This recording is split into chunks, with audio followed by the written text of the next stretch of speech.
One afternoon, I was fixing a leaky sink for a customer.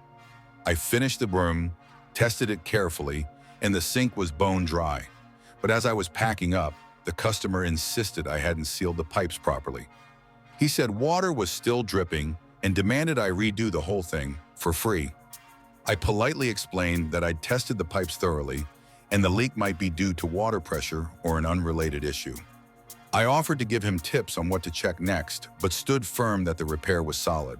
He kept insisting I was trying to rip him off, which was frustrating but not unusual.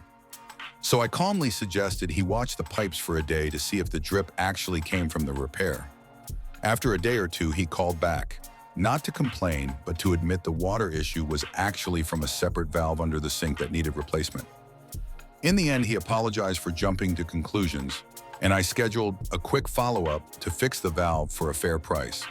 It was a good reminder that sometimes customers just need clear communication and a little patience to see the whole picture.